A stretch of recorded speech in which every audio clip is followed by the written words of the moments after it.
नमस्कार दोस्तों, कैसे हैं आप सब। आई होप आप सभी अच्छे होंगे। दोस्तों, आज की वीडियो में हम बात करने वाले हैं। आज के समय में दोस्तों एक बहुत ज़्यादा कॉमन समस्या हो रही है कि हम किसी व्यक्ति को कुछ पैसे उधार देते हैं। उधार देने के बाद दोस्तों वो कुछ समय मांगता है कि हम इतने समय के बाद में आपके ये पैसे वापस कर देंगे दोस्तों। तो कभी कभी कुछ जान पहचान के व्यक्ति होते हैं, कुछ हमारे परिचित होते हैं दोस्तों, जो हमसे पैसों की मांग करते हैं और हम उनसे पैसे दे भी देते हैं। लेकिन दोस्तों जब पैसे लेने का नंबर आता है तो उसके बाद में फिर आनाकानी करते हैं और उल्टा आपसे पैसे नहीं देते हैं और वादे पे वादे दोस्तों किए जाते हैं कि आज नहीं तो कल पैसे लौटा देंगे आपको। लेकिन कुछ समय बीतने के पश्चात दोस्तों आपको फील होता है कि आप बिल्कुल पैसे नहीं देगा और हमारे पैसे बिल्कुल ऐसे नहीं आने वाले हैं। तो दोस्तों यदि कंडीशन ऐसी आ जाती है कि बिल्कुल आपको लगने लगता है कि पैसे बिल्कुल अब हमारे नहीं आएंगे और वो बिल्कुल हमारे पैसे नहीं देगा, तो अब आपको क्या करना है। आपके पास लीगल कौन कौन सी रेमेडी दोस्तों मौजूद है, इसके बारे में आज हम बात करने वाले हैं।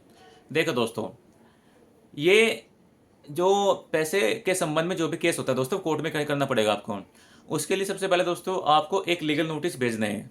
अपने एडवोकेट के माध्यम से एक लीगल नोटिस विपक्षी पार्टी को भेजना है।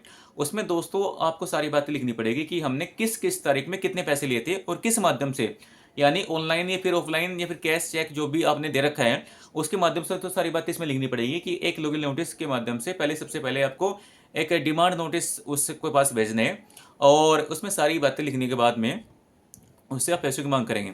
दोस्तों उसमें आप उस नोटिस में कुछ समय दे सकते हैं कि जैसे कि 15 दिन का समय आप दे सकते हैं कि आपको 15 दिन का समय दिया जाता है। यदि 15 दिन के बाद भी आपने मेरे पैसे वापस नहीं करे तो उसके बाद में मैं आपके खिलाफ में सक्षम कोर्ट में संबंधित सेक्शन में एक क्रिमिनल प्रोसीडिंग शुरू करूंगा दोस्तों।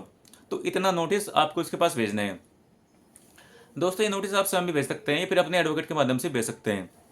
तो उसके बाद में दोस्तों जैसे आपने उसके पास नोटिस भेज दिया है, नोटिस आप एक काम करो दोस्तों, नोटिस आप उसके व्हाट्सएप पे भेज दीजिए।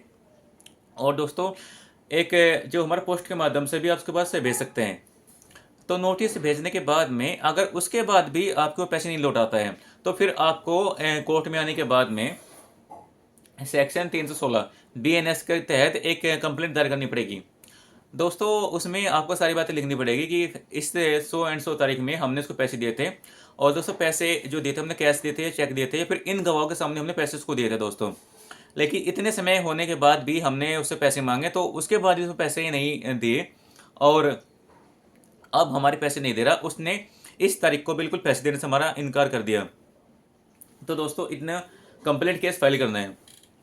तो और दूसरी बात दोस्तों, जो भी आपने जिस माध्यम से पैसे देते हैं, अगर आपके पास में कोई उसका एविडेंस है, कोई ट्रांजैक्शन है दोस्तों, वो भी दाखिल कर सकते हैं इसमें।